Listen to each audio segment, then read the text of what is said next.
The June inflation figures are out. It's at 7.01%. Inflation was above 7% for the third straight month. Inflation is down from May's rate of 7.04%.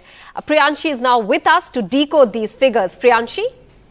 Well, Maha, inflation definitely has marginally eased in the month of June. It has gone down to 7.01% from 7.04% in the month of May. But it's still concerning because inflation has remained above 7% for the third straight month. It was above 7% in the month of May and even in the month before that. So now, in the month of June, inflation has remained above 7% for the third straight month. In fact, the Reserve Bank of India expects inflation to be above 6% for the entire year till December. That's what the Reserve Bank announced in their earlier policy decision. And now let's look at the urban-rural divide as well, because it's an important data point there. If we look at the overall figure of 7.01 that has come down from 7.04%, it's only because of urban inflation. Urban inflation has gone down, but rural inflation has actually marginally gone up. If we get you the figures, urban inflation has gone down from 7.08%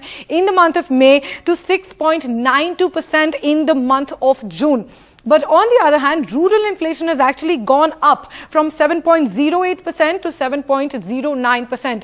So we can see that this inflation, overall inflation figure that has come down, it is only because of the urban inflation going down, but rural inflation continues to be on the upward trend. In many states, we see rural inflation, in fact, being in double digits. Now, if we look at the areas of concern, the areas where inflation is the highest, well, of course, as we'd expect, fuel prices are really going up, and fuel and light is the category with the highest inflation, with one of the highest inflation.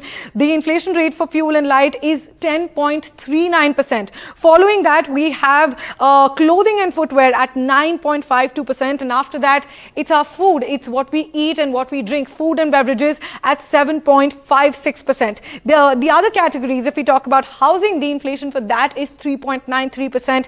Inflation for other products, other miscellaneous products that include your recreation, that include education, health, all of those have gone up by 6.28%. Education inflation is 4.51% in the month of May, in the month of June, the month that just went by.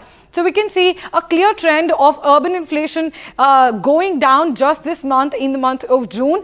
But of course, rural inflation is still on the upward trend. Fuel and light continue to dominate inflation figures and continue to drag it up. But of course, other categories such as clothing and footwear and our food and beverages, all the prices of all of these products continue to go up. But of course, inflation is expected to remain above 6% for the remaining year, as the Reserve Bank of India has also expected. And all of this, as the Reserve Bank also says, is because of the war in Ukraine that is causing supply disruptions across the world. It is translating into higher prices of fuel because Russia is a major exporter of fuel worldwide. And since there are sanctions on Russia, increase in fuel prices is translating into rise in fuel prices for us as we import most of our fuel. And it, of course, translates into a price rise of other commodities as everything we use has to be transported. That is why the cost of transport is going up because of a rise in fuel prices, and that we can see is translating into the prices of all other products such as food, clothing, footwear, and essentially all products that we buy. All right, Priyanshi Mai, thanks for joining us with all those details.